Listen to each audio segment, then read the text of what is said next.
What's going on, everyone? You know who I am. Some of you.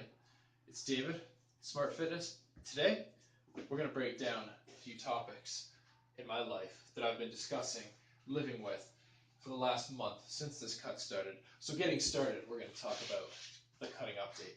So, real straightforward, straight to the point.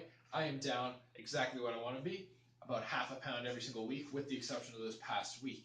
This past week I only lost about 0.3 of a pound. There is a reason for that, a reason I'll get to in a second. Regardless, I've been down that 0.5 of a pound every single week, so I started this cut around 204, I believe it was, and I'm now down to 200.5. So, no, sorry, 200.6. Now, to be precise, motherfuckers.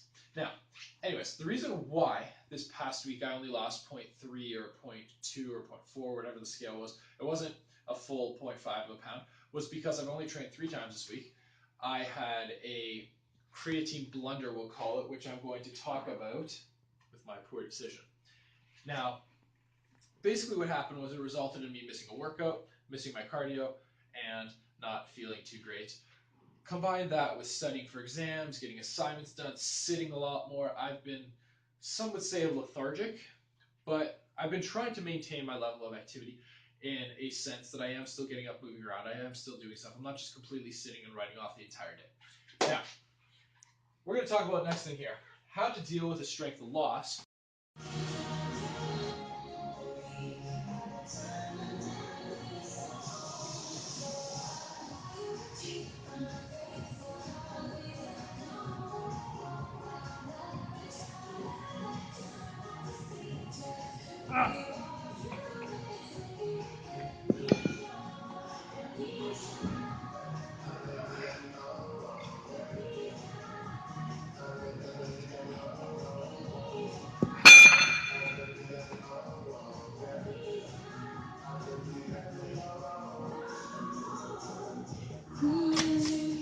While you're cutting.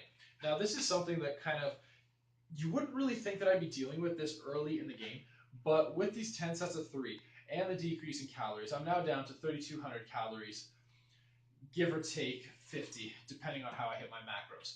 Because as I'm sure you guys know, if you track your calories, not every macro is going to be tracked the same way as a calorie distribution.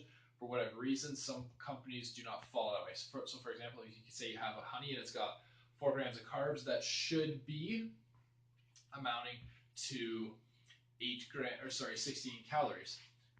But sometimes it'll say like 12 or 8, so kind of calories kind of go off. So that's why I try to track my macros rather than just strictly tracking my calories. Anyways, so how do you deal with this strength of loss?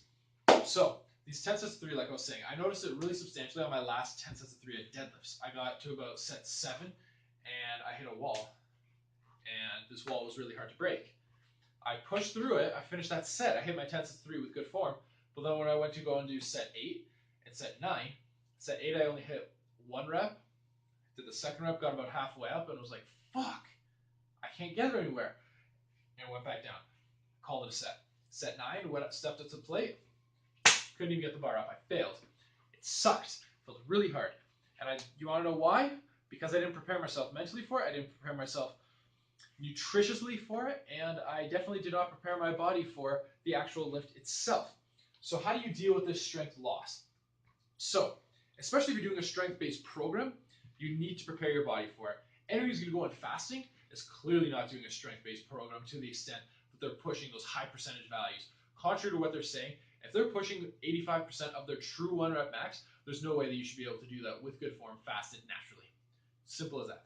You need to have some sort of carbohydrate expenditure where you can have that energy to supplement. So usually when I'm going into train, as you guys know, I am fasting. I try to make it so my first meal is built around or towards when I'm going to be exercising. So what this means is my first meal is anywhere from 1,200 to 1,800 calories. Most of that is carbs. Why? So that within that hour, I can go and exercise and have that supplemented carbohydrate energy expenditure, that ATP storage, as well as the creatine phosphate associated with the meat protein sources that I'm having to supplement me and help me with my major lifts.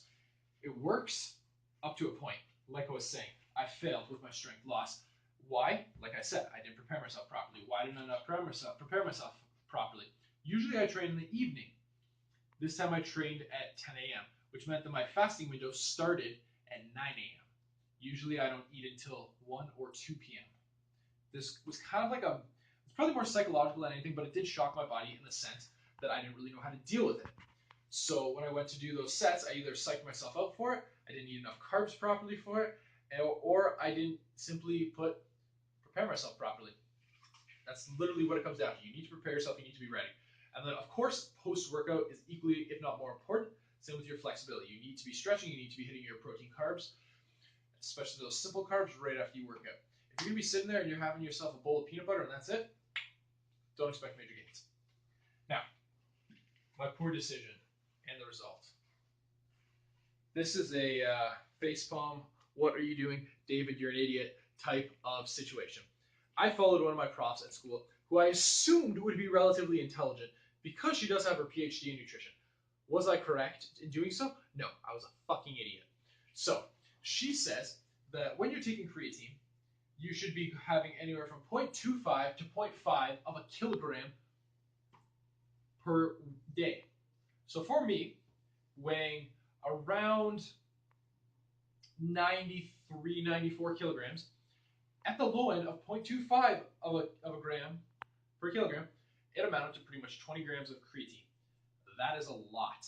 So she essentially says that what you should be doing is you cycle on for a week with this pretty big bulked up phase of creatine, and then the next week you don't take anything at all.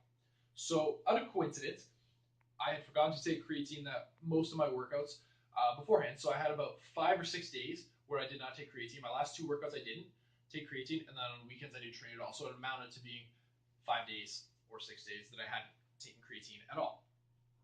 So Monday came, I tried this method of hers of taking the creatine, and I felt immediately sick. I felt like I was going to pass out. My stomach was curling. I felt bloated. I felt disgusting.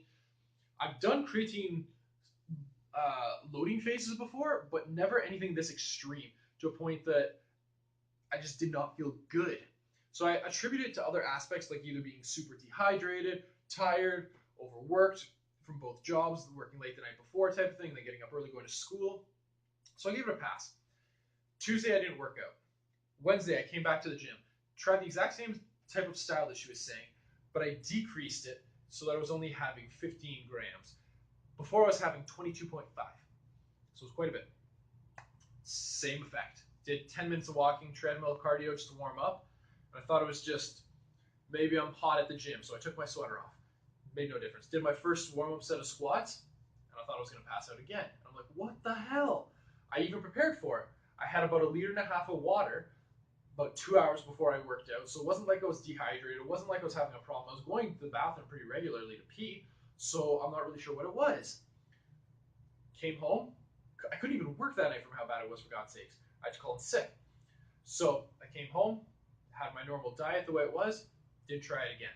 The next day I worked out on Thursday, and I did my usual 5 grams loading, and I was fine.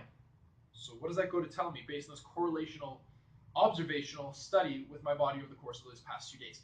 Both days I had the same effect, didn't change my food whatsoever. I made sure that they were both the same type of diet for all 3 days, and I felt like crap. So what does this lead me to believe? That it's creatine related. To make matters even better, guys, the study that she was using was from 1992. Are you going to tell me that at a post-secondary school, they're using information that's well over 20 years old? That is unacceptable. So I'm going to completely dissolve of what she says once I write this exam. Fuck her. Next, how to deal with ignorance on a daily basis. Now this one is kind of an iffy topic, but this is just my experience. I don't know if you guys can tell, but I don't like to deal with stupidity and people being dumb and just the general lack of ignorance that is associated with the fitness community as well as with people that don't know what they're talking about.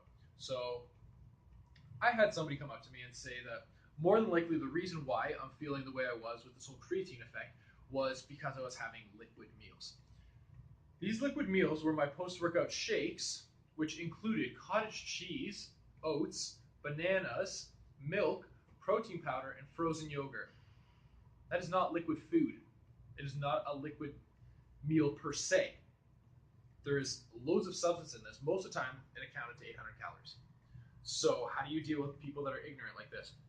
Shrug it off, guys. It's not worth getting into an argument with them. Just let it go, laugh at them, walk away.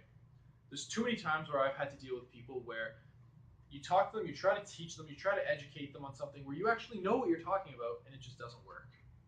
The best thing to do is just simply put, forget about it. Move on with your life, let it go. Some people are stupid, some people are willing to learn, majority of people are ignorant, and that's just how it goes. I sound pretty ignorant saying that the majority of people are ignorant, but prove me wrong. Last but not least, the fix. Everything we've talked about here, we're going to sum it up. What do I mean by the fix? I'm going to prepare my body the way that I know works to keep helping with my cut, to keep maintaining my strength so that I don't have losses, to not have poor decisions, and to not deal with ignorance on a regular basis. I know how to deal with myself psychologically, sociologically, psychosocially, physiologically. I know how my body works. I know what doesn't work. Especially with having Crohn's disease, I'm far more in tune with my body than most people would be, especially at an early age of my fitness career. All right, guys. That's all I want to say. Stay strong, ladies and gentlemen. Stay strong.